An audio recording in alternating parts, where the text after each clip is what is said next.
This is the scene at Westminster as the Chancellor prepares to deliver her first budget in just over an hour's time. We're with you until 3 o'clock this afternoon.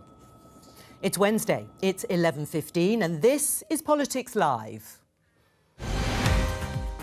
Rachel Reeves there outside number 11 Downing Street with her team in the last few minutes, holding the famous red box, which could include the biggest tax rises we've seen in a generation.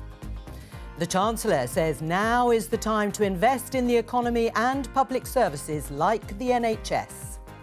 I am in Pudsey, which is in the Chancellor's constituency, to find out how the measures Rachel Reeves announces in Westminster affect the community and local businesses here. And our correspondent Andy Verity is here to take your questions about what the budget means for your finances. Joining me to take us through all of that, the BBC's political editor Chris Mason and economics editor Faisal Islam. After the budget, we'll talk to the Chief Secretary to the Treasury, opposition parties and get expert reaction and analysis.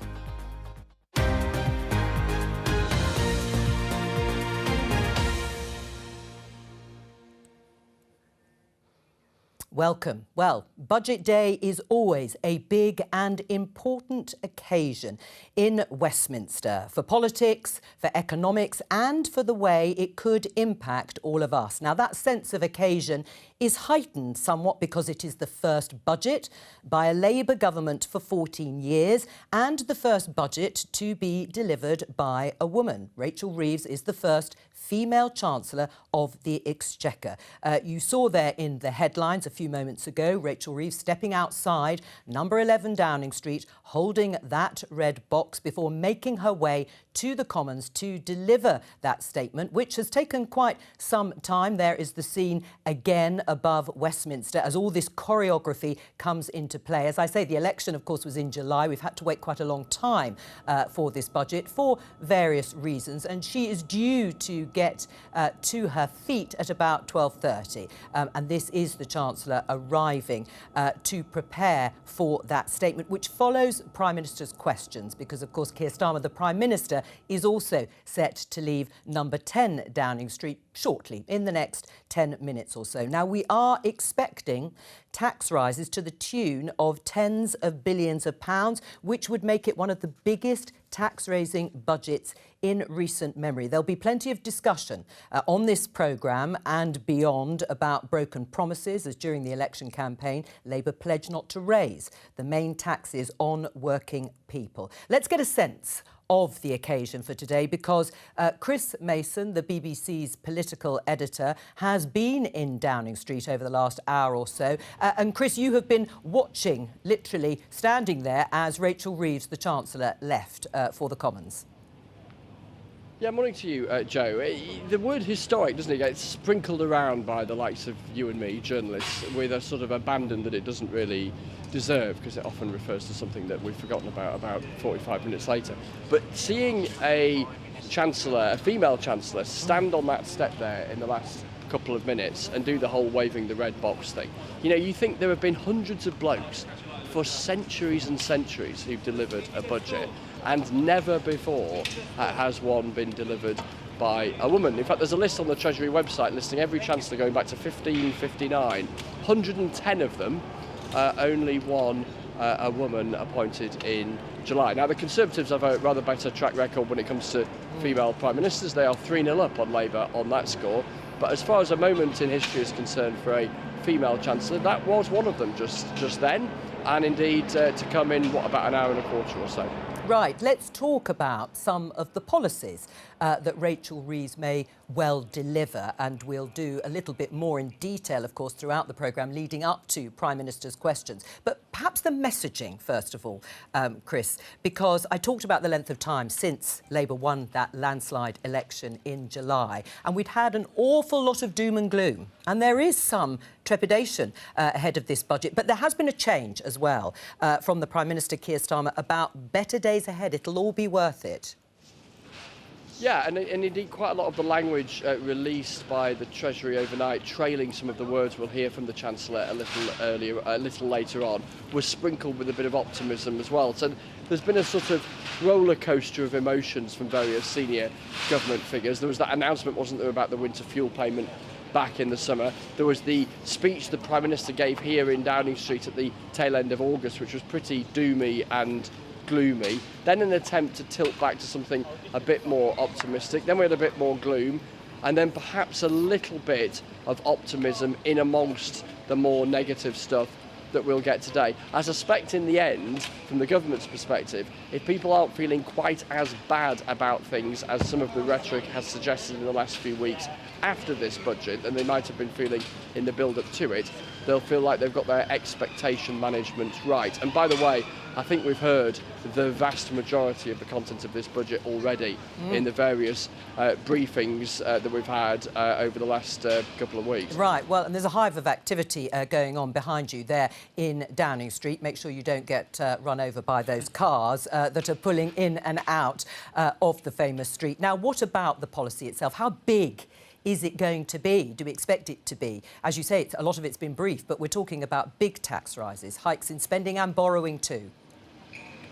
Exactly, all of those things, big borrowing, big spending, big tax rises, just big in capital letters, really. The argument the government's going to make is that it is of a scale that is commensurate with what they think the challenges are. In other words, that sense that they think the country's in a pickle, and their solution to it is to take a lot more taxpayers' money and borrow a lot more money, with the aim, they say, to use the phrase we'll hear from Rachel Reeves, to, quote, invest, invest, invest. Labour politicians in particular like that word, invest. It means spending, but the argument is you're spending on things that will hopefully have, they hope and claim, a long-term dividend. In other words, spending stuff for the longer term rather than spending for the day-to-day. But yeah, we expect tax rises, we expect that increase in employer national insurance, capital gains tax, inheritance tax too, as well as those things like the addition of VAT for private school fees that was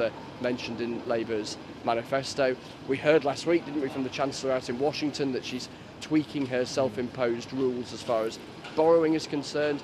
That means she'll be able to borrow billions and billions of pounds more for those investment projects that we will hear her talk about. Why did they tell us about that in advance? I think part of the reason, a big part of the reason, was about trying to reassure the markets. It's only a couple of years ago, of course, where we had that so-called mini-budget of Liz Truss and Kwasi Kwarteng. It was big, it was full of surprises, and all hell broke loose afterwards. So they've tried to roll the pitch, they've tried to manage expectations in advance with announcing that in advance. There's that minimum wage increase that we were reporting last night as well. So lots of things, big policies and big points of contention to discuss and debate in the coming hours. Well, let's leave it there for now, Chris Mason. You're going to hot-foot it over to the studio and join us shortly. Faisal is here with us. In terms of those big tax rises, tens of billions of pounds we're expecting Rachel Reeves to announce. How big are they? To use Chris's words, yes, in capital letters, but in terms of context, in historic terms. Well,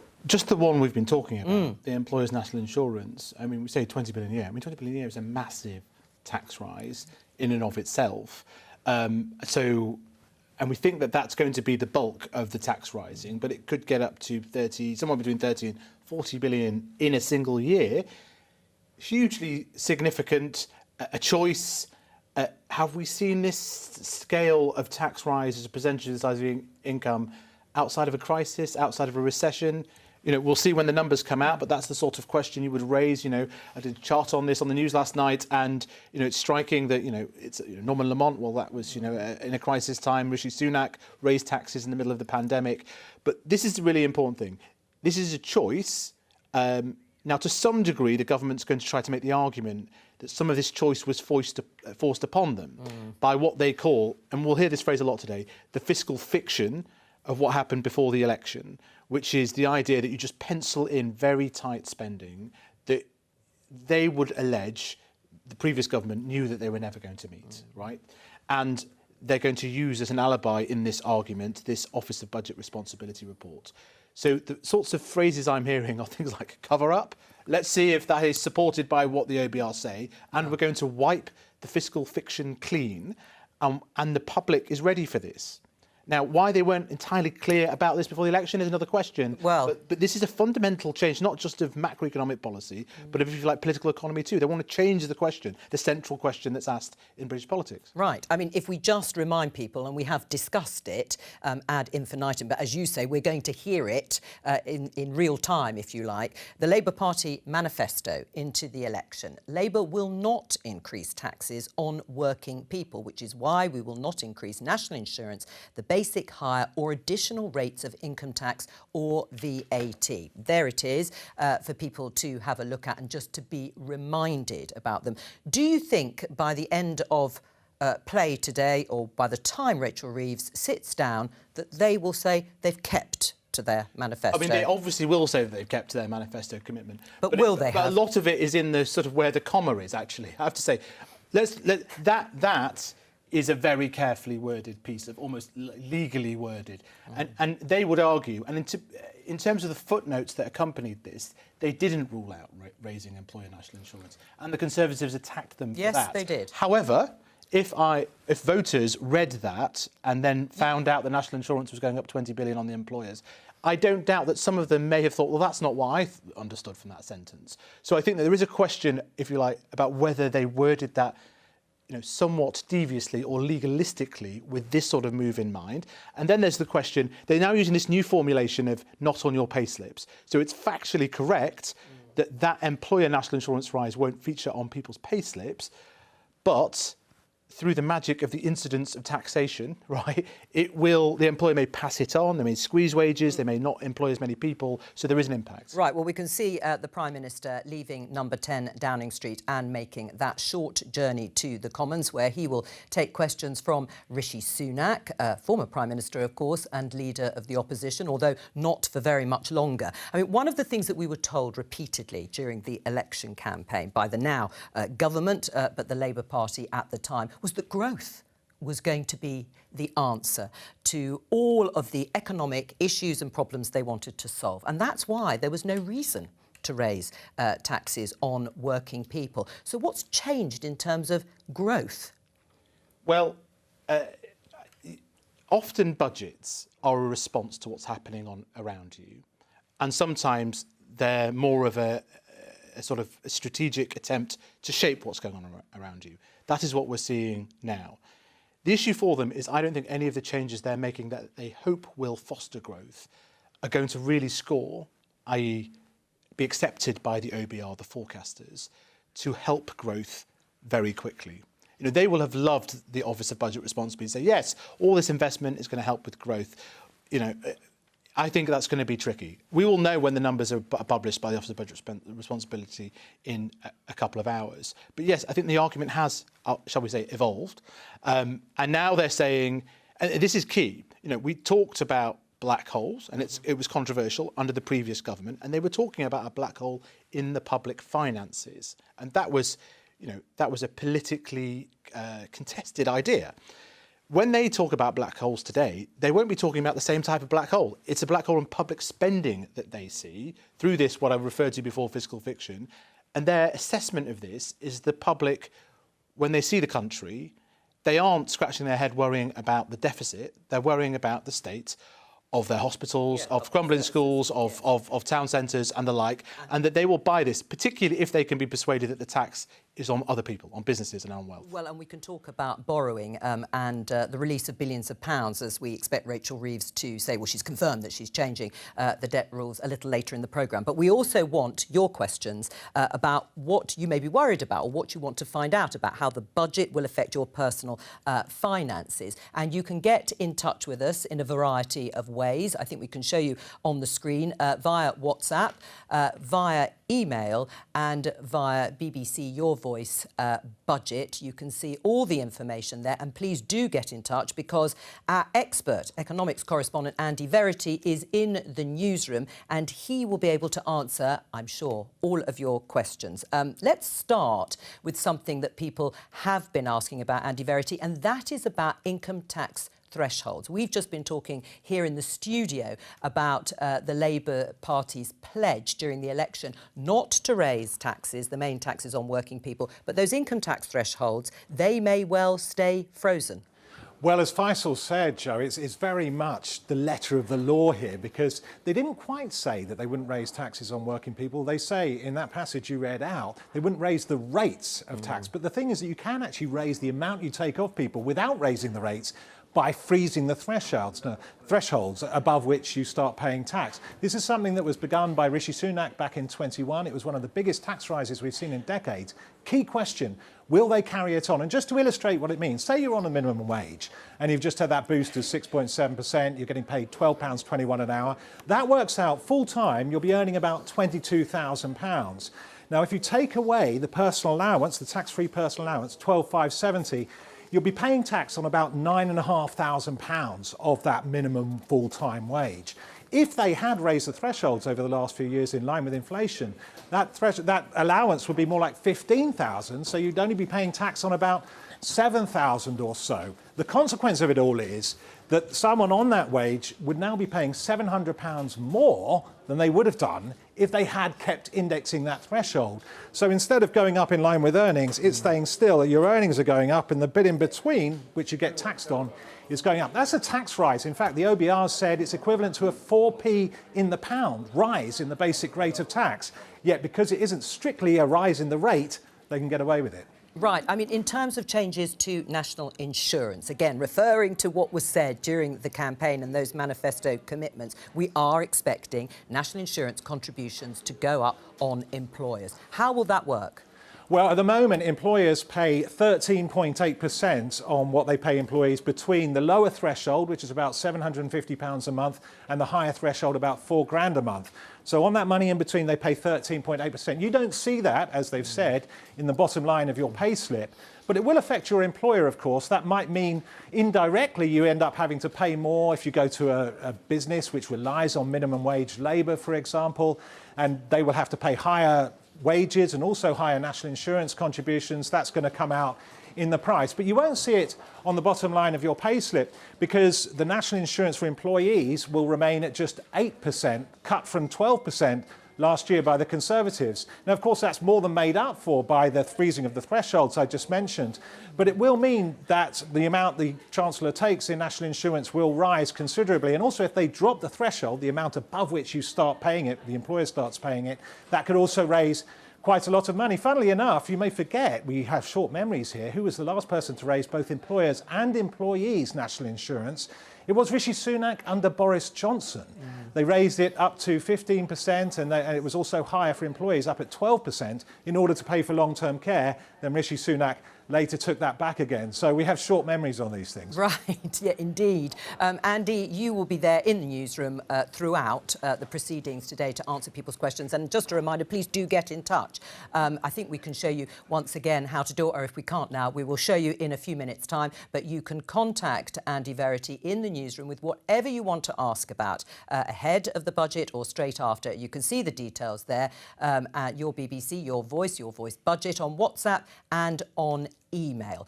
Now, let's go to Leeds because our correspondent Alex Forsyth is there talking to people and testing the temperature of how people are feeling ahead of this budget and what they want to hear. Alex.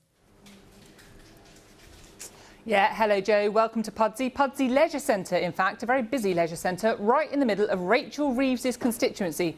You can see why we've come here. And we've got people from a range of different sectors to try and get a sense of what they are looking out for in this budget. We can talk first to Sarah Buttigieg, who is the Director of Green Energy Switch. Sarah, thank you for being with us. So energy, of course, a huge concern when it comes to some people's bills. What are you wanting to hear from the Chancellor? Yeah, so I just want energy to actually be a focus in the budget. I think if you speak to anybody, you know, Green Energy Switch, the company I work for, we deliver home energy visits to the most vulnerable in society. And actually, if you speak to people in society, energy bills are the thing they are most concerned about. And I'm concerned it might get missed from the budget. If you look back to 2020, pre-energy crisis, there was around 3 million people in fuel poverty. Now you're looking at 6.5, and those numbers just can't be ignored anymore. There needs to be more done. Of course, what we're hearing from the Chancellor ahead of this budget is that pressure on public finances. So while she's talking about investment in the NHS and education, we're led to believe there are going to be tough decisions across the board. Is that a point of concern?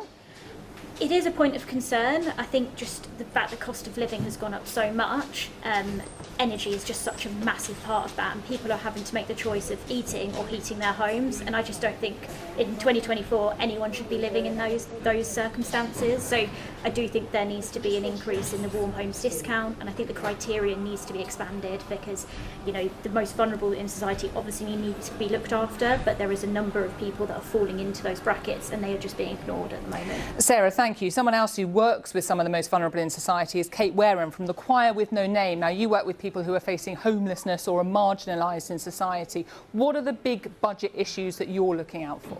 So our choir members all have experience of homelessness, and we meet together every week to sing, to eat and to build community from which to make some good decisions and move forward in our lives. For our members, I think it's all about the homelessness services that are just chronically underfunded. There's a cliff edge coming very soon, and people are working incredibly hard to meet need that just keeps rising and rising.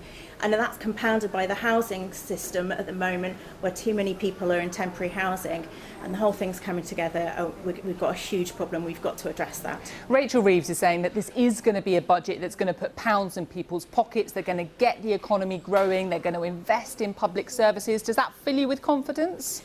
It does to an extent. We need to see health and social care improve. Our members find it really difficult to access the support that they need. But we've heard things before, so we need to see change this time.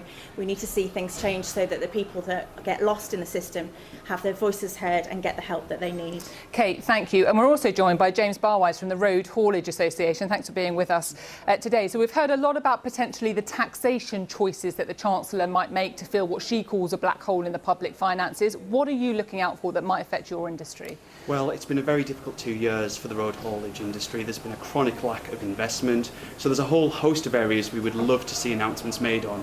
For example, we would love to see the government honour the commitment from the previous government around the £8 billion of Network North funding to fix our crumbling roads. We would also love to see the funding from the skills boot camps made permanent. This is getting a new generation of people behind the wheel, learning how to operate a HGV and plugging the driver shortage that operates a lot of our headlines. But we have to be blunt. If you ask hauliers here in Yorkshire and up and down the country, what is their main concern? Is my business going to be viable over the next 12 months? So the message to the Chancellor is a direct one. Do not add to the financial hardship that businesses are facing up and down the country. And by financial hardship, is there anything specific that you are concerned about? I mean, the Chancellor's talking about this budget for growth. Are there things you think might potentially hamper that decision she might make? So there's been a lot of speculation in the media about whether the Chancellor will increase fuel duty. Now, on paper, that sounds like it'll be a minute increase, 5 pence per litre, for example. But we know through analysis that that is an extra £2,700 per haulier per year in this country. That is a cost that local businesses simply cannot afford. And we know that has consequences on livelihoods. Through analysis, we've shown it may lead to a loss of 5,000 jobs over the next 5 years. 494 hauliers went into administration last year, and we know that figure is going to be higher this year. And this is an industry that the government has to rely on to support economic growth and jobs. So the message has to be support local business and freeze fuel duty. Thank you all very much. That's James, Sarah and Kate. Just a reminder, Joe, that of course a lot of this budget is going to be focused on Westminster, the political and economic consequences of the choices that the Chancellor will make. But all of that comes with a very real world impact that you can hear from people who will be watching very closely here in Pudsey and elsewhere. Absolutely. Alex Forsyth, thank you very much. And we'll come back to you and guests after the budget has been delivered. As Alex Forsyth was saying, of course, the big impact is immediately felt here in Westminster. Let's have a look inside the chamber at the House of Commons. It is filling up, as you would expect, ahead of Prime Minister's questions, first of all. Usually a fairly straightforward business-like affair, not always, but ahead of big financial statements, because, of course, that is the big set piece of the day. We're expecting Rachel Reeves, the Chancellor, to speak or deliver her statement for about an hour, probably accompanied by a long glass of water.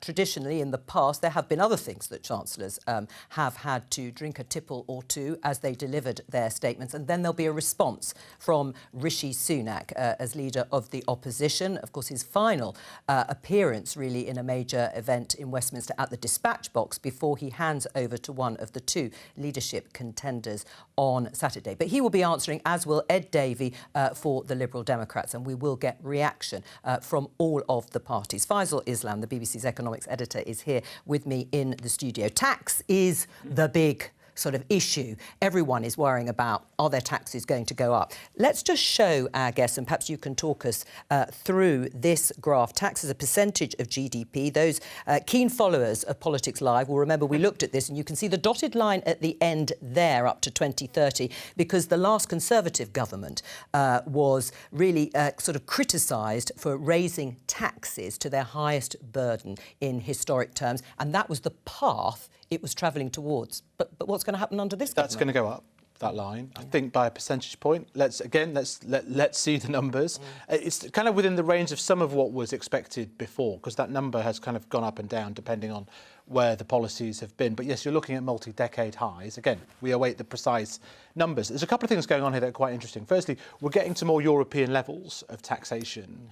And I just wonder, if you like, in political economy terms, whether since the pandemic, you know, the public has expected more state, right? It was really telling to me after the pandemic, which is obviously where we paid thousands of pounds to pay people's wages, understandably, that when the energy crisis came, it was a natural reflex in politics, even for the Conservatives, to help people pay their energy bills. Okay, and so you sort of think the sort of expectation of state involvement is higher than we would have expected when that state involvement, but what about delivery? So there is, before we come into that, there's another thing to say about tax, which I think is quite important in terms of what's going to come today, which is I'm getting the sense from the Treasury that they want to communicate, or the Chancellor will want to leave the viewer, the taxpayer, with the impression that what they're going to do today, which is tough, is going to be a one-off. They're trying to deal with a specific problem in the inheritance. We talked about what the OBR may or may not say.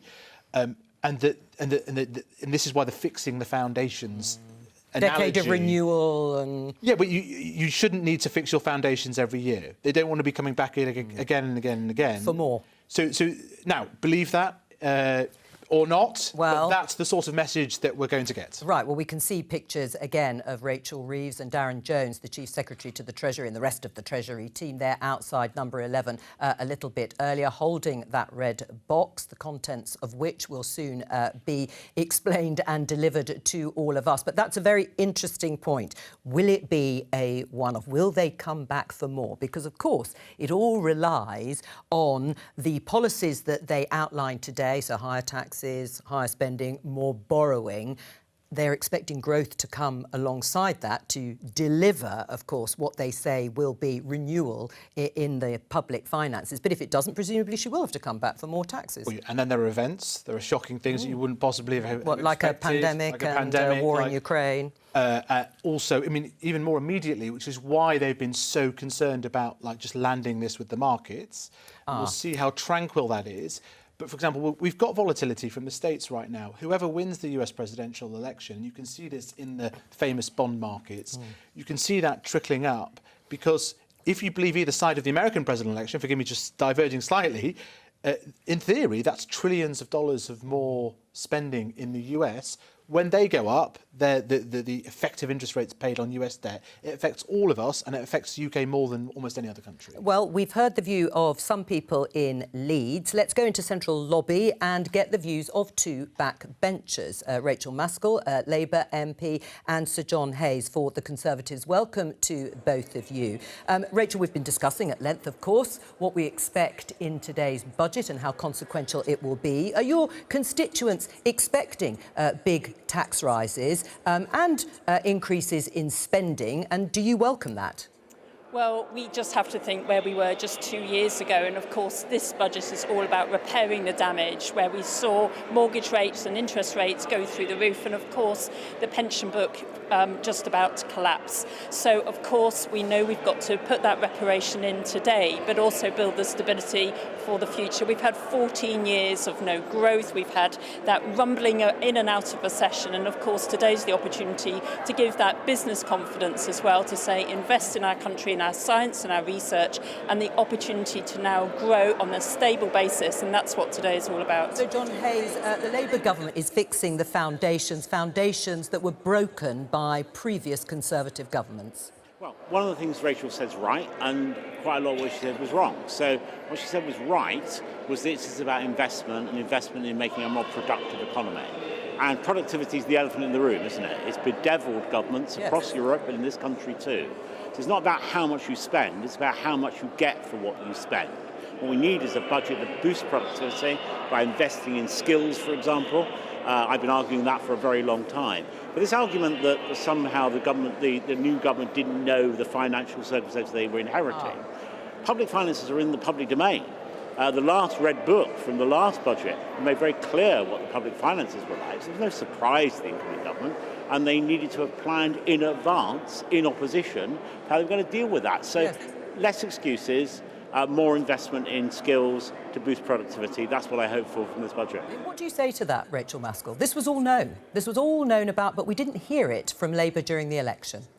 Well, this is the first day of a budget, a new era that has come in. The country has really voted for that change, and that's what's going to be delivered from the dispatch box today. And of course, this isn't just about the investment in business and stabilisation of the economy. It's about rebuilding our public services. And of course, people are really feeling the pain and the pressure of the state of the NHS at the moment. We know that the education system needs serious investment, not least around children with additional needs. And then, of course, we know what's happening with our prisons, our criminal justice system. So investing for the future is also really important about bringing that transition in which Labour is determined to do. Right, but the investment for the future in the public service you have talked about, it does sound like businesses are going to be paying the lion's share of that in increased national insurance contributions, and they're the ones you're relying on to get growth in the economy. So how is that going to happen?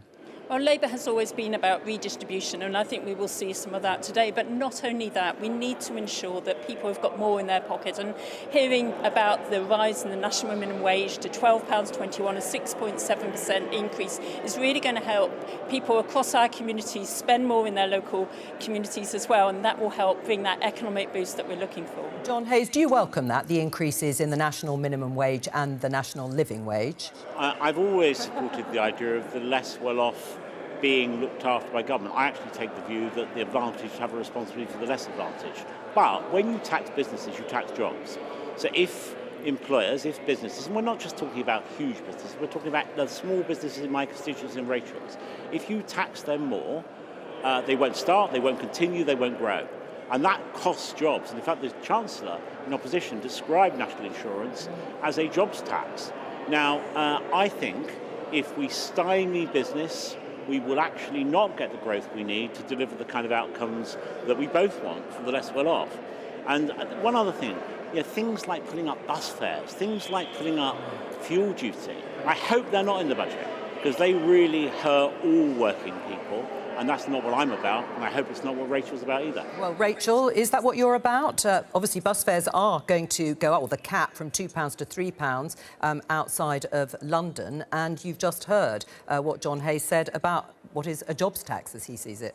Well, clearly we need to see the detail in the budget, and it's not long now until the Chancellor will be making her announcements from the dispatch box. But of course I want to ensure that our businesses are strong and robust, and I believe that when people have got more and investing more in local businesses, that is the best way of building that steady growth that we need to see over the time to come. Labour is pro-business as well as pro-worker, and I think you can see by the measures we've already introduced into government, not least last night, that investment in the future of the energy sector that we will see, seeing that just transition is about ensuring good jobs for the future as well as a strong economy, and that's what I think we'll hear from the Chancellor today. But interestingly, you haven't supported everything that the government has done. You have campaigned vociferously about the government's early decision to cut the winter fuel payment to millions and millions of pensioners. You said you were going to work with the government rather than voting against them. Have you had any success in changing their minds?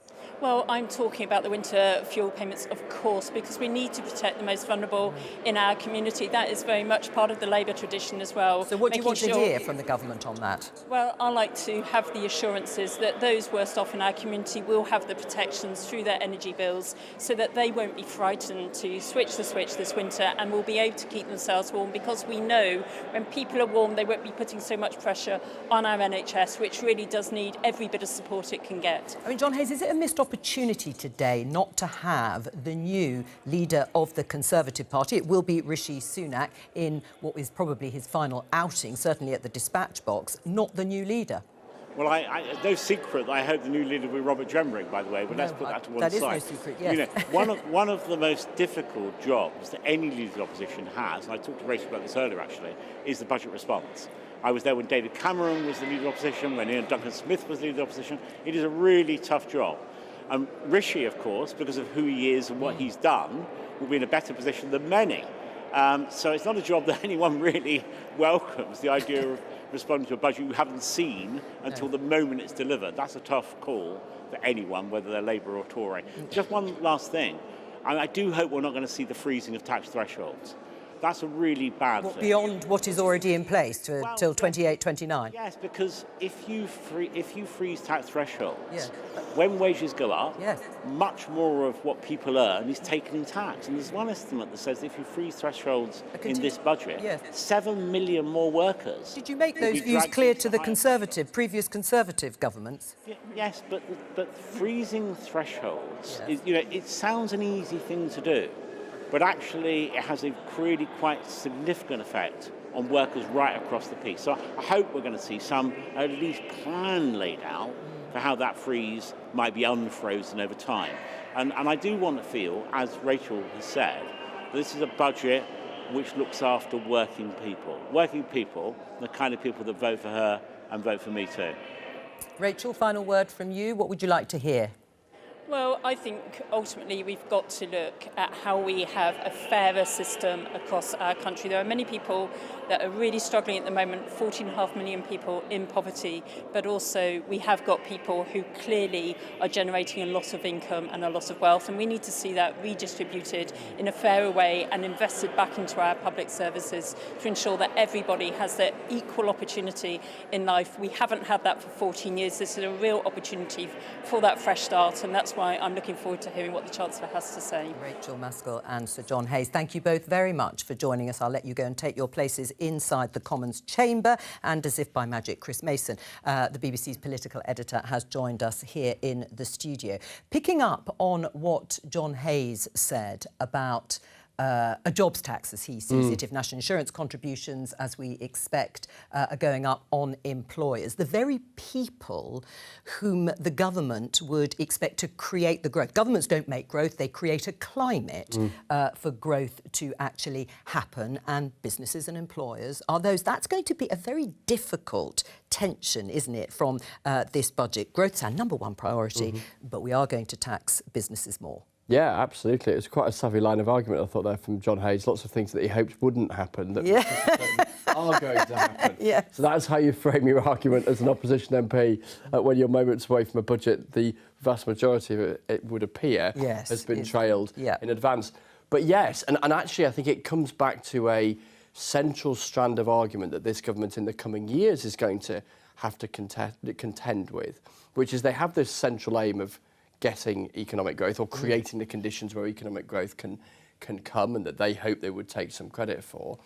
And therefore, perfectly reasonably, you or I, any of us, the country at large, will ask of anything that they're doing, hang on a minute, is this a contributor or a net sort of repellent, if you like, from that mission to bring about economic growth? And particularly, and John Hayes had these quotes, didn't he? Particularly when you have Rachel Reeves having previously been very critical of increases in national insurance for the very reason that she was arguing at the time that it has an impact on jobs. Well, let's just have a look at this graph. Faisal, economic growth since the pandemic, comparative G7 countries. And you can see the UK there, yes, above Germany by quite a margin, just below Japan. But it's not a great track record. The previous Conservative government likes to say, well, growth actually was getting better as they were leaving office. But when you look at that graph, it's quite a mountain to climb. No, it's a poor record, and I think probably what the Chancellor would do when you show this graph is then show the investment graph, because the long-term way to do this is to get investment up, mainly private sector, but also some public sector investment to help that. You know, the USA at the top of that chart, going bang gangbusters, nearly 10% growth. The USA has not just caught up with everything that was lost during the pandemic. It's caught up to almost like the pandemic and the energy crisis didn't happen. And part of that is because of the dynamism of America and low taxes. Part of that's also because they invested in transformation of the economy. Yes. So you know, you learn what lessons you want to. I want to come back to this national insurance thing. It's difficult not to say that it's anything other than a tax on jobs. It's literally a tax on the employers and the wages. Which could feed through. Well, and it could feed through to people. Yes. But here's the context. Okay, the employee side of that has been cut back, right? And at the time, the argument is, as I understand it from inside the Treasury, that that was unfunded. That was not really underpinned by a proper fiscal balance, and they're just sort of restoring that. So it's not exactly, you know, it's like 2p came off employees and 2p's going back on employers. It's not nothing you'd want to do if you were really trying to get growth going and jobs going. They're asking a lot of employers. There's that. There's the workers' rights stuff. They're also trying to tell them to employ some of ill people in the economy and get them back to work and take some risks. And also the kind of self-inflicted political bind of all of this, which was that Labour could have chosen at the time of the last Conservative budgets to say, no, these cuts in employee national insurance are, in our view, not affordable, and therefore, if we win the election, we won't do them, and arguments along those lines. They didn't do that because they wanted to hug the Conservatives close on tax, not least because they're often very conscious as a Labour Party in opposition that they are perceived negatively by some economically, and so they like to hug a Conservative government close. You get the other side of an election and you think, hang on a minute, we can't exactly then tweak the employee national insurance when you've bound your manifesto and all that stuff about working people. So it's the other lever that is reached for. Right, but the pressure, as you say, it could be quite high on businesses, particularly small and medium-sized businesses. Bigger businesses have the sort of breadth and scale to take on some of the things you've talked about. But I just want to, before we go into the Commons chamber for Prime Minister's questions, to talk about debt. Debt as a percentage of the national economy. Here you can see the figures, because there's quite a lot of talk about rules, self-imposed rules, and, of course, Rachel Reeves, I think talking to you, Faisal, confirmed in a way that you don't always expect in answer to a question that she was going to change one of her self-imposed rules. But just talk us through this graphic, because you can see the numbers here, they're high.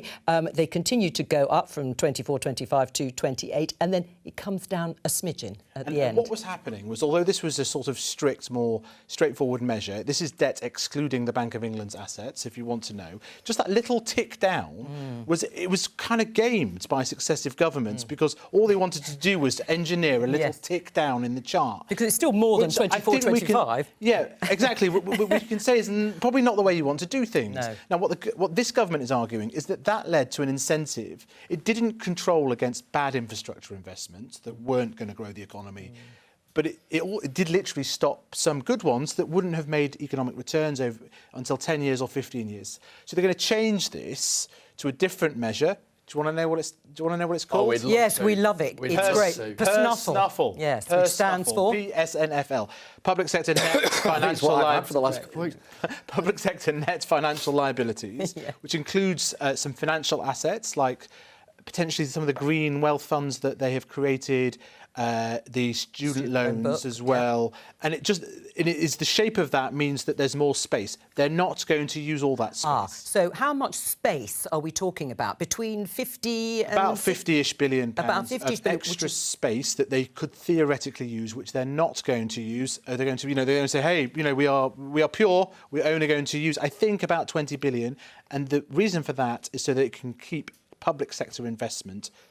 I'm not sure if it's going to be stable and flat or if it's going to go down and come up again, but that is the express aim of this, that rule, which she will blame for low investment and poor public services, is going to change so they can increase investment. We have got time briefly to look at some of the expected budget measures, many of which we have been talking about in the studio before we go into the Commons. Let's see, the more borrowing for investment. We've just been talking about that's for long-term investment, not day-to-day spending, as you can see here, and that's things like public sector salaries and so on. If we have a look at some of the other measures, if they're coming up, an increase in capital gains tax rate on assets rather than earned income. Employers' national insurance increases, of course, we have discussed that fully. We'll wait to see exactly what's announced. Inheritance tax increases. There's been a lot of talk and discussion about that too. Here are some of the other measures, because we are expecting a bonanza budget. Big online companies to pay more tax.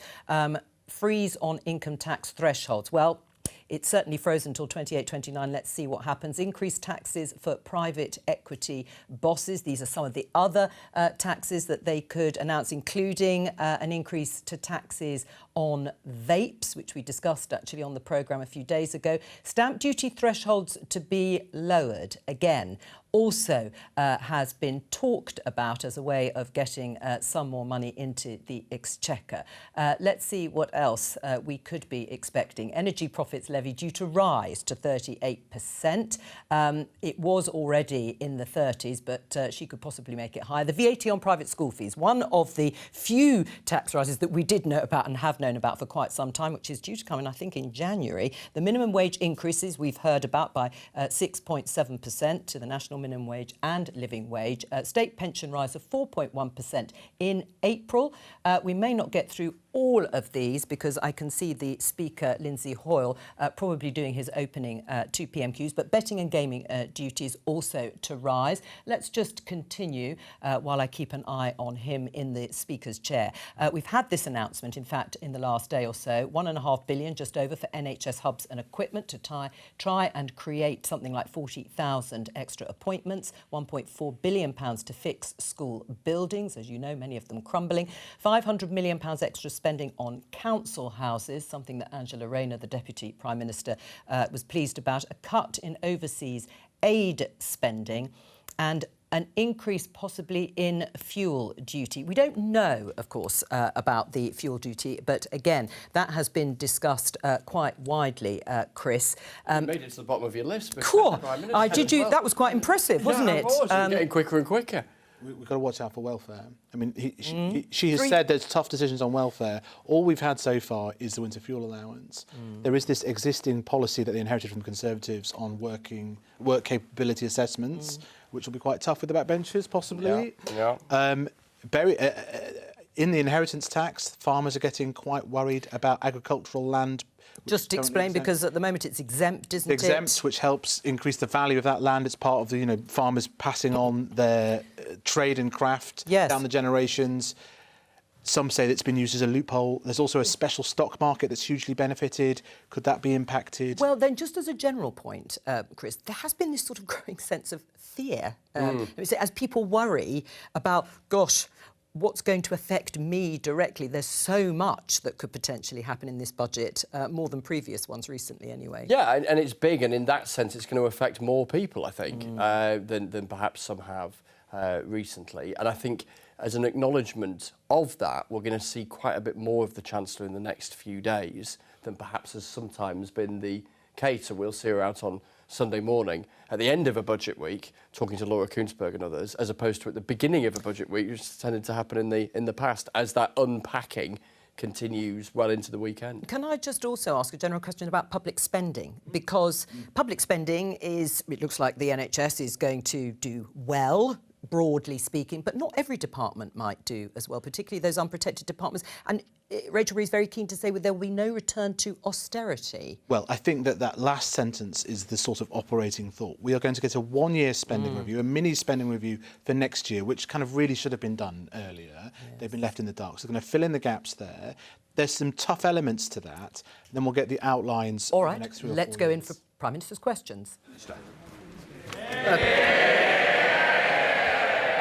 Thank you, Mr. Speaker. I wish everyone celebrating in the UK and around the world a joyful Diwali, a time to come together to celebrate and focus on a brighter future.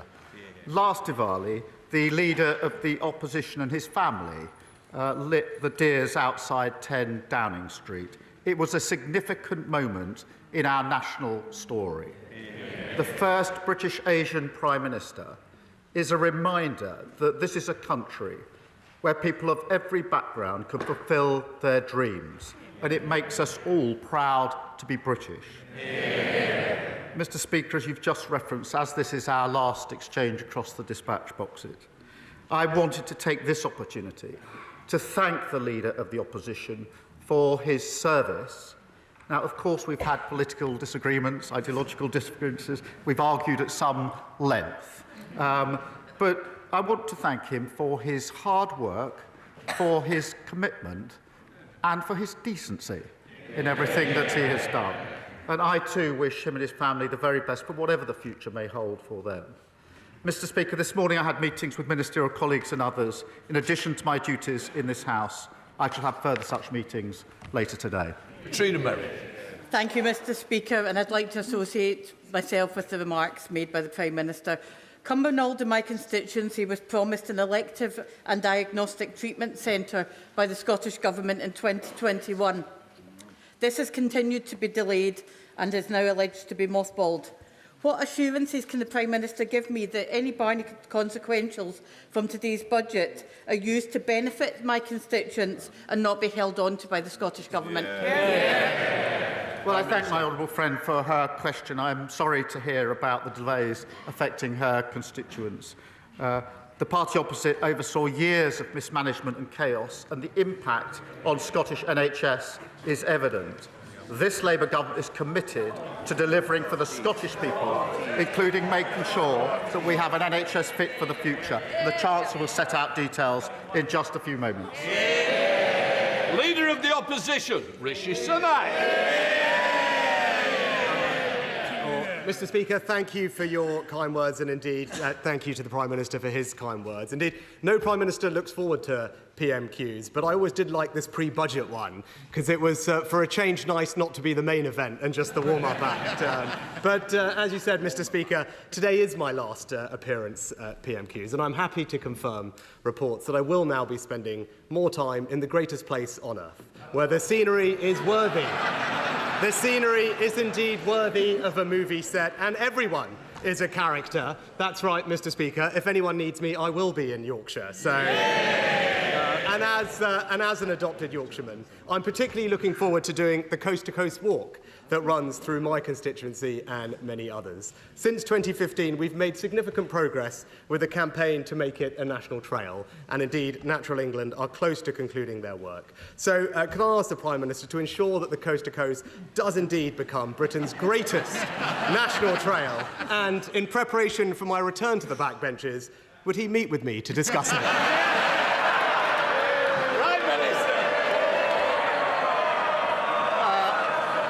Mr. Speaker, I thought he was about to ask me to join him on the walk. But certainly, I will meet him, and it is an important point. Mr. Speaker, that is very kind of the Prime Minister. I know he's, I know he's partial to the Lake District, but perhaps we can tempt him over to our end as well. Now, Yorkshire is not just famous for its walks, but also for being home to some of England's greatest cricketers. Now, sadly, no one's going to put me on that list, Mr. Speaker, but who knows? I've got a lot more time to practice now. So, but cricket does have the power to bring people together from all communities and give them fantastic opportunities, as shown so powerfully by Andrew Flintoff's recent documentary. Now, we also lead the world in female participation, and that will stand us in good stead when we host the Women's World Cup in 2026 and when cricket becomes an Olympic sport in 2028. So could I therefore ask the Prime Minister to continue government support for the England and Wales Cricket Board's new initiative to get cricket into vastly more state schools, fostering a whole new generation of cricketers for us all to cheer on at every level? Yes, is the answer to that question. And the point is a really important one. We celebrate cricket, it does bring communities together, but it's also really important for children and young people to enjoy sport, lots of different sports, because it gives them a confidence that they might not otherwise have. It gives them the ability to work in a team and teaches them about skills like leadership. So I'm fully supportive. Now, our two predecessors, Sir Tony Blair and Lord Hague, have repeatedly come together and powerfully argued in their joint reports that it is vital for the future prosperity of Britain's economy, society and public services for us to be a world leader in technology and innovation. Now, the Prime Minister and I may not yet be at our joint report writing stage yet, but in a similar spirit of cross-party agreement, could I ask him to find his inner tech bro and continue to support emerging British tech businesses and establish our country as the home of AI growth and innovation? Prime Minister. Yes, and this is a really important point. The Leader of the Opposition held a summit last year on AI, which was very important. We have been bringing together the leaders in AI. We have a huge advantage in this country, being ranked in the top 3 in the world. AI is going to have huge potential for our growth, for our public services, and I think the whole House should be fully supportive of this. Prime Minister. The Prime Minister has the immense privilege. The Prime Minister has the immense privilege of being the Prime Minister of the United Kingdom of Great Britain and Northern Ireland. Now, Northern Ireland is a special part of our union, but one that needs particular care, attention and respect. Having a strong functioning assembly at Stormont is good for the people of Northern Ireland and good for our union. And that's why I was so pleased to see government restored there earlier this year, and I'm grateful to him for his support with that. So can he assure the House that he will continue to work to keep Stormont open, delivering for the Northern Irish people and strengthening Northern Ireland's place in our union? Prime Minister. Yes, and again, this is a really important point and one that matters to me personally. I worked for 5 years in Northern Ireland on some of the proposals under the Good Friday Agreement, in particular the transformation of the RUC into the police service of Northern Ireland. I worked with both communities there. It was for 5 years. It was very important to me, had a huge impact on me, and so I care deeply about Northern Ireland, and I absolutely agree that the institutions government needs to be up and running and want to give all support I can to the further development in Northern Ireland. Now, as Prime Minister, he will be acutely aware of the threats that our United Kingdom faces from an axis of authoritarian states, Iran, North Korea, Russia and China. And in particular, I'm proud of the way that this House has united in standing up to Russian aggression in Ukraine. And I know that we will never waver in our commitment to the Ukrainian cause. Now, I will always be grateful for the support that he gave me when we were the first country to send Ukraine Western battle tanks, long-range missiles, and the first to offer security assurances to Kyiv.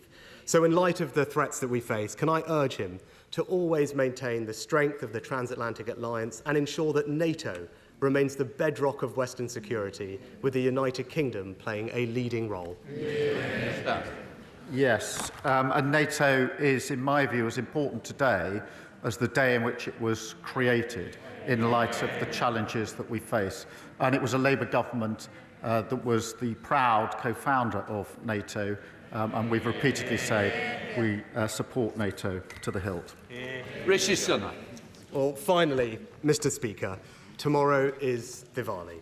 And I became leader of my party during Diwali, and I now stand down during that same festival.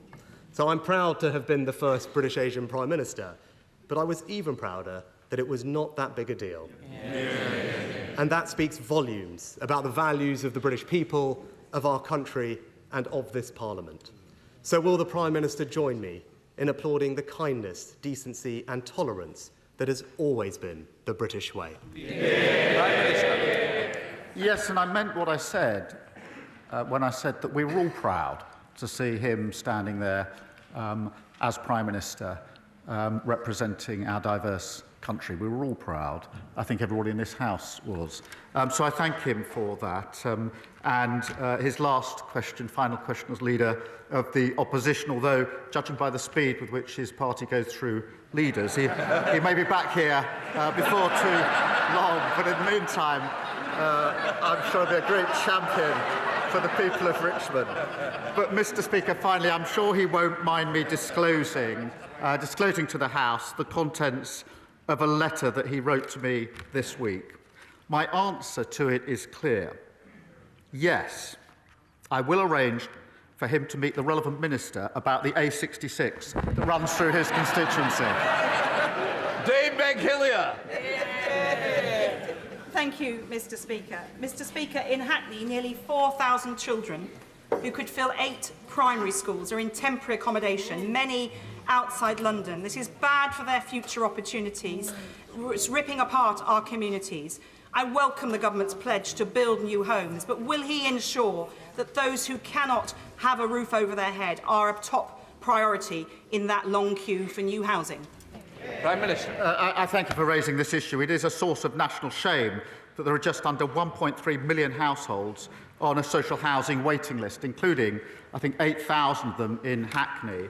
The best way to tackle overcrowding and meet housing need is to build the homes this country needs, and that's why we will deliver the 1.5 million homes over this Parliament, and the Chancellor will set out further details in just a moment. Leader of the Liberal Democrats, Sir Ed Davey.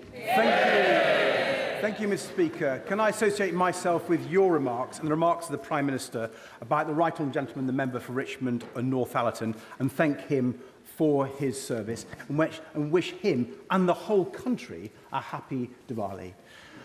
Despite our political differences, I've always felt a certain kinship since the general election, when he was the only other party leader to get as wet as I did.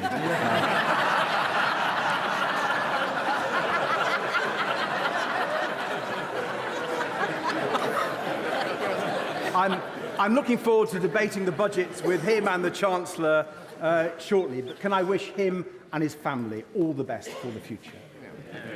Mr. Speaker, next month's summit in Baku is a chance for the UK to regain world leadership on climate change, a role disastrously lost under the Conservatives. As this is the final summit before countries must ratchet up their new Paris agreements before 2035, will the Prime Minister take this opportunity to seize back world leadership on climate change by committing today to support the targets set out this week by the Independent Climate Change Committee and publish a programme to deliver on those? Prime Minister. Mr. Speaker, we will seize that initiative. We've reset on the international stage, and climate is one of the biggest challenges that we face. I will be going to the conference this year, as I went, in fact, last year, as leader of the opposition, to continue those discussions about how we reach the very important targets that we must reach. Shred Davey. I thank the Prime Minister for his reply. I hope we can really take that world leadership back again. Another issue which the UK needs to show urgent leadership on is the escalating war in Sudan. Tens of thousands of people have been killed. 11 million Sudanese have had to flee from their homes, Mr. Speaker. The reports of mass killings and horrifying sexual violence against women are truly stomach-churning. So when the UK takes over presidency of the UN Security Council this Friday, will the Prime Minister make it a priority to secure a new resolution on preventing future atrocities, including a no-fly zone to stop the Iranian drones? Prime Minister. Well, I thank him for raising this, because it is an important issue, and I don't think we discuss it enough in this House. We continue to see mounting evidence of appalling atrocities against civilians and unacceptable restrictions on humanitarian access, and working with international partners, including as penholder, as he knows, at the UN Security Council to end the violence, secure humanitarian access and ensure the protection of civilians is a major priority. Rachel Baswell. Thank you, Mr. Speaker. It is this Labour government in setting up a child poverty task force which is determined to move 4.3 million children in poverty today into a better future. However, we also inherited 2.1 million older people in poverty. So will my right honourable friend, the Prime Minister, agree to setting up a pensioner poverty task force so that older people don't have to worry about paying for their housing, food and heating costs, and ensure that they have dignity in later life? Prime Minister. Mr. Speaker, the scale of poverty that we inherited in this country is truly appalling, with over 4 million children now growing up in low-income families. We'll deliver on our manifesto commitment to tackle child poverty, as we did last time in government, and we'll publish our strategy in the spring. Cola Den. Thank you, Mr. Speaker. The ICJ has mandated that Israel ensures access to life-saving aid in Gaza under Article 2 of the Genocide Convention, yet the Israeli government has voted to effectively block its delivery. As a human rights lawyer, does the Prime Minister agree that banning UNRWA is a breach of international law? And how much more evidence does he need before calling out what is happening as a genocide and acting in line with the UK's responsibilities as a signatory of the Genocide Convention? Minister. I'm very worried and concerned about the decision that's just been taken by the Parliament in relation to UNRWA. There's a humanitarian catastrophe in Gaza, and that decision will only make it much worse, which is why I've expressed my concern about it already before today and will continue to do so. It needs to be reversed. It needs to be reversed very, very quickly indeed. I have never described what's going on in Gaza as genocide. I do agree that all sides should comply with international law. Melanie Ward. Thank you, Mr. Speaker. Last month, a Scottish Government Health Minister was forced to apologise for waiting times in my area of Fife, where some patients wait more than 2 years for treatment. My constituents deserve so much better than this. Does the Prime Minister agree that the SNP must take responsibility for 17 years of failure? And if today's budget delivers a bigger block grant to Scotland, they must sort out the mess they have made of Scotland's precious NHS. Well, Mr. Speaker, this is the second time this has come up this afternoon in Prime Minister's questions. I hope the SNP are listening good and hard, because I'm sorry to hear her constituents have been waiting so many years for their medical treatment that they need. We are committed to the NHS, and the Chancellor will have a lot more to say about that in just a moment. Richard Tice. Thank you, Mr. Speaker. The government's own independent reviewer of terrorism legislation, Jonathan Hall-Casey, has said repeatedly recently that it is important in incidents of terrorism that the authorities put out more information sooner in order to prevent an information gap. Does the Prime Minister agree? Prime Minister. Mr. Speaker, obviously I'll tread carefully in answering this question for the very reasons that you yourself set out at the beginning of this session. I think it's very important, first and foremost, that in all cases, including the particularly difficult case that the Speaker mentioned earlier, that the police and prosecutors are able to do their difficult job. And all of us in this House have a choice to make, including both candidates to be the next Tory leader. They can either support the police in their difficult task, or they can undermine the police in their difficult task. And I know which side I'm on. Rachel Blake. Thank you, Mr. Speaker. Minutes from here in the communities of Victoria, Pimlico, Paddington and Covent Garden, there is an unprecedented rise in the number of people sleeping rough after 14 years of the Tory government. Will the Prime Minister update this House on the cross-departmental homelessness strategy? And does he agree with me that this Labour government has a once-in-a-generation opportunity to end rough sleeping for good? Prime Minister. Homelessness levels are far too high in this country. And we are developing a long-term strategy, working with mayors and local leaders to end homelessness once and for all. And taking action to tackle the root causes, Mr. Speaker, which is delivering the biggest increase in social and affordable house building in a generation. And we, of course, have picked up where the party opposite failed by abolishing no-fault evictions, preventing many renters ending up homeless. Good job. Thank you, Mr. Speaker. First, we had the embarrassment of the Labour Party being sued by the Trump campaign. Then we had the national capitulation of... Let me hear the rest of the question, please.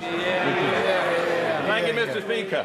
Then we had the national capitulation of the government over the sovereignty of the Chagos Island. And now we have had the personal humiliation of the Prime Minister at the Commonwealth Heads of Government Summit. All of which begs the question, Mr. Speaker, how on earth does a Foreign Secretary still have the full confidence of the Prime Minister? Mr. Speaker, I was intending to say that he was an upgrade on his predecessor. Of course, drove up thousands of pounds in mortgages, but I withdraw that now. Ben Goldsborough. Thank you, Mr. Speaker. When the Prime Minister and the Chancellor discuss the importance of supporting working families, I think of the dedicated farmers in South Norfolk. The Prime Minister has constantly acknowledged the critical role of food security and the need for farmers to have certainty to plan. Can the Prime Minister confirm what action our government will be taking to back British farming in constituencies like mine? Prime Minister. Mr. Speaker, I welcome my honourable friend to his place. And talking of predecessors, no one did more damage to rural constituencies than his nearby predecessor, whose disastrous mini-budget crashed the economy and hurt his constituents. I do note that she's been tweeting the approval of the current Shadow Chancellor's attacks on the independent OBR, just showing the party opposite have learned absolutely nothing. Over and farms have been forced out of business due to Tory neglect, and we will turn that around, and you'll hear more about that in the budget in just a minute. Helen Morgan. Thank you very much, Mr. Speaker. The Robert Jones and Agnes Hunt Hospital in Oswestry in my constituency is home to the Veterans Orthopaedic Service, and that's by far the largest provider of veterans hospital care in the country. It's a fine example of what you can build when the NHS and the local authority work together. It costs no extra public money to set it up, but because of NHS changes in the way ICBs charge each other, it's been left with a funding shortfall. Will the Prime Minister come and visit this fantastic facility in beautiful North Shropshire and see for himself why it's so important we keep it going? I thank the honourable member for raising that issue, and we're all grateful to our veterans for their service in protecting our country. I do understand the value of the centre that she references and the support that it provides for veterans, and we are committed to ensuring veterans receive the employment, the mental health and the housing support that they need. The upcoming budget will set out the changes that we'll be making. Thank you. Jim Dixon. Thank you, Mr. Speaker. After 14 years of failure by the last government to renew and grow the UK's infrastructure, does the Prime Minister agree with me that additional investment is needed to kickstart economic growth? And that investment... Mr. Speaker, this is the important bit. And that investing in a new Lower Thames crossing to relieve Dartford residents from gridlock caused by overcapacity at the Dartford crossing, thereby boosting the North Kent and UK economy by £40 billion would be an excellent project to start with. Prime Minister. Mr. Speaker, I'm really pleased that under this government, Britain has already secured £63 billion worth of investment, which we've measured in tens of thousands of jobs. Our number one mission is growth. You'll be hearing a lot more about that in just a few minutes' time. David Bandel. My constituents, Colin and Mandy Mackey's 18-year-old son, Greg, died as a result of having a soft drink spiked shortly after he went to college. They welcome the fact that this government is going to continue with the legislation proposed by the previous government. But can the Prime Minister assure them that they and other campaigners will work with ministers and officials, not only in bringing forward that legislation, but to ensure that awareness is raised of this abhorrent practice and its potentially fatal consequences? Prime Minister. Can I thank the Right Honourable Member for raising that tragic case? And I join him in paying tribute to Greg's parents. Their tireless work to raise awareness of spiking, to support victims and call for changes in the law is inspiring, given what they've been through. This government will act. We will make spiking a specific criminal offence to better protect victims and support the police in tackling these crimes. Thank you. Alex Baker. Thank you, Mr. Speaker. In Farnborough, our leisure centre was knocked down by the Conservative Council, who made empty promises to replace it with an expensive civic hub with no viable plan to pay for it. Will the Prime Minister help secure the funding that Rushmore Council needs to rebuild our leisure centre so that Labour can start delivering change after years of Tory failure? Prime Minister. Can I welcome my honourable friend to her place? I think she's the first Labour MP for Aldershot ever. And she's doing a superb job for her constituents. Rushmore Borough Council was left with a shortfall of over £19 million over the last 4 years. And the running down of local services has been one of the most painful features of the last 14 years. We will work hand in hand with councils, including multi-year funding settlements, and with local leaders to develop and make sure the services that are needed are there. Final question, Mark Francois. Thank you, sir. Prime Minister, you mentioned veterans a few minutes ago. As we approach Remembrance